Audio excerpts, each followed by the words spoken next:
Good morning, everyone. Happy Tuesday. This is the second day of Red Ribbon Week, and here we are celebrating Career Day, the different things that people would like to be when they grow up, like perhaps a fighter pilot here. So I am super excited that today, leading us in the Pledge of Allegiance from Mrs. Schmidt's class. Here is Stella Aguilar leading us in the Pledge of Allegiance. All right, kiddo, take it away.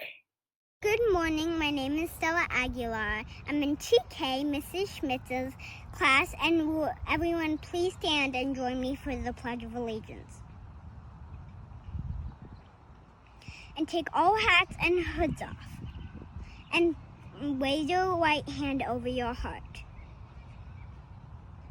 I pledge allegiance to the flag of the United States of America and to the republic for which it stands, one nation, under God, indivisible, with liberty and justice for all.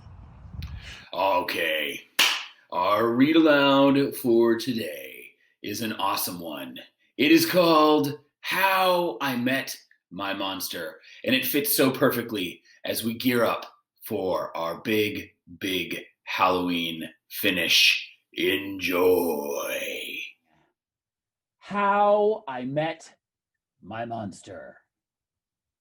Yes.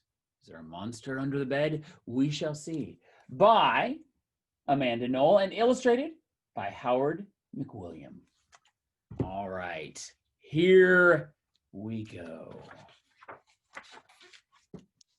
How I Met My Monster.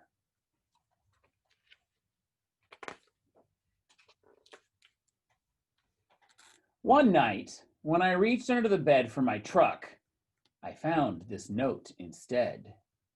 Monsters, meet here for final test. Z. Ha! My parents were obviously trying to trick me into staying in bed. I didn't believe in monsters.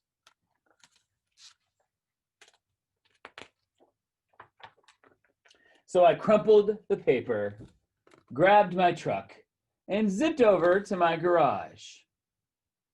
I heard some creaking and rumbling, but I wasn't scared. Our house always makes noises at night. But then a voice under the bed scolded, "Stop that stomach rumbling. The child will hear you." Voices? Stomach rumbling? If this was part of my parents' trick, it was pretty cool. I peered into the inky blackness.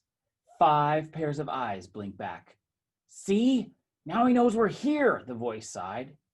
"One of you has broken monster rule number 1. Maintain the element of surprise." This is no trick, I thought. There are monsters under my bed.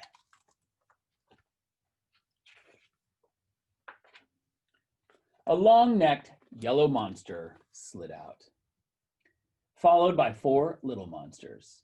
"Rule number 2, the yellow one instructed. Never block the bed.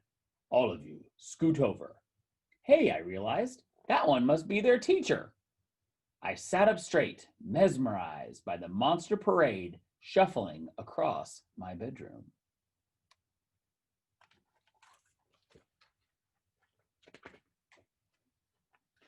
"That's better," the teacher monster said.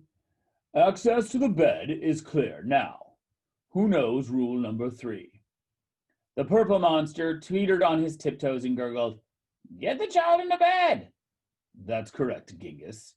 And how would you do that?" "Well, Mr. Z, I would roar my scariest roar."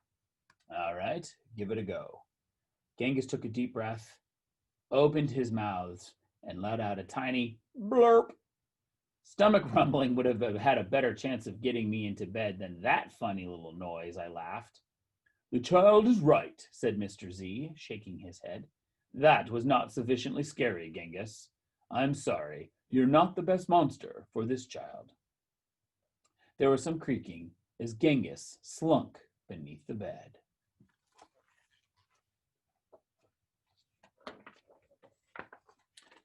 Before I can investigate where Genghis had gone, Mr. Z asked, "Now, who wants to try to get the child into bed?"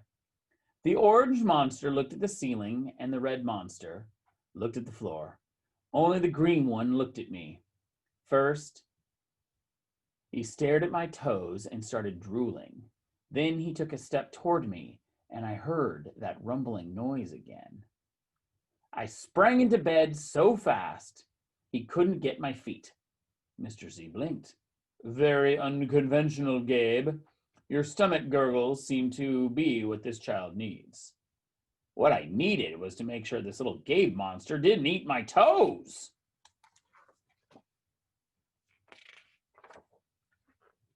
"Right, you three.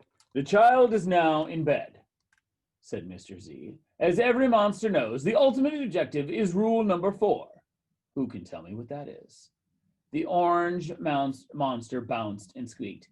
"Keep the child in bed until he falls asleep." "Correct, Morgan. And how would you accomplish that?" "Shadow puppets! Shadow puppets!" she squeaked again. Gabe whistled through his nose, and I snickered. But Mr. Z said, "Interesting idea. Try it." Morgan hopped onto my right table and flailed her arms near my lamp. Silly shadows blobbed onto the wall, and a cloud of fluffy fur tickled my nose. "Achoo!" "Morgan, stop at once," Mr. Z ordered. "You're supposed to scare him, not make him sneeze." "I'm sorry, but you're not a match either." Morgan's arms flapped to her sides, and she scuttled under my bed. There was some more creaking, and Morgan was gone. After all that sneezing, I really needed a tissue. Suddenly, a huge shadow of uncut claws loomed across my room. "Awesome," I thought, and kind of scary. I froze in place. "Powerful performance, Gabe," said Mr. Z. "But do either of you see a problem?" "Oh, I know," chirped the red monster. "The child is out of bed again." "Correct, Abigail," Mr. Z continued. "And one of you must get him back in. Let's revisit number 1. Maintain the element of surprise." All at once, poof, the monsters vanished. Then I heard more rumbling. Were they hiding in my closet, making noises to scare me? Ha! No, it was only my stomach grumbling. All this excitement was making me hungry. I tiptoed past the closet and peeked out the door. So far, so good. No monsters. Then I stepped over the squeaky stair and sneaked down to the kitchen. As I reached into the pantry, I heard some chattering behind me. I sure hoped it wasn't that toe-loving Gabe. I yanked open the fridge. Ha! It wasn't Gabe. It was just the red monster shivering on the shelf. "Found you!" I laughed. "Nice try, Abigail," said Mr. Z, "but this isn't working. You're not the right monster for this child." "But Mr. Z," she whined, "it's not my fault he's not scared of me." "I'm sorry, Abigail. Let's go." Abigail clomped behind Mr. Z. When I heard the creaking, I knew she was gone.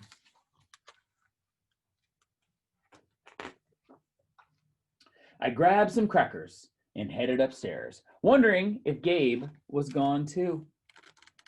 I munched all the way down the hall, then went into the bathroom to brush my teeth again.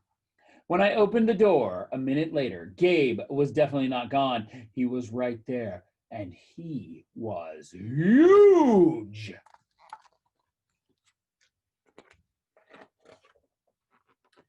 I charged into my room and slammed the door. When I leaped into my bed, I knew my toes were safe. Phew! I was surprised to hear breathing under my bed. Ragged breathing and stomach rumbling. "Hey, kid," Gabe growled. "Good to see ya." I pulled my covers up tight. "Now, if you don't mind, I'd like to start the evening with an ominous puddle of drool." I peeked over the edge of the bed. Green ooze spread soundlessly from underneath.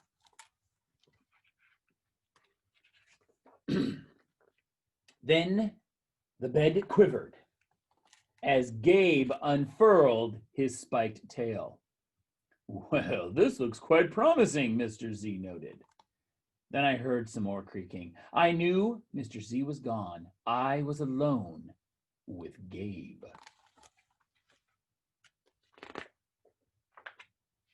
Gabe loomed over my bed and began sharpening his uncut claws on my bedpost. How'd you get so big? I gasped. Rule number 5, my friend, he explained. People food makes monsters grow, so thanks for the crackers. Got any toes I can munch? I scrunched in my feet so Gabe couldn't get them. This was way better than playing with trucks.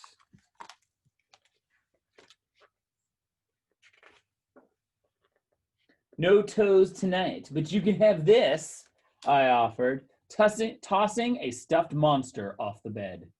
Gabe dove for it. His soft, comforting snorts filled the room as he snuffled the toy.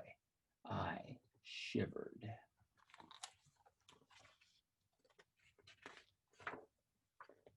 Kid, I think this is the beginning of a beautiful friendship. No other monster can scare me like you, I giggled.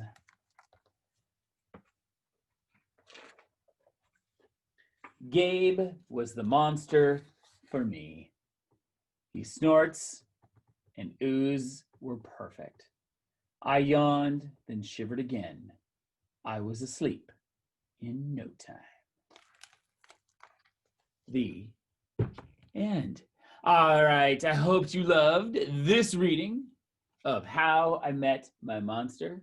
I hope you look forward to some more readings happening all week. Have a great day, everybody.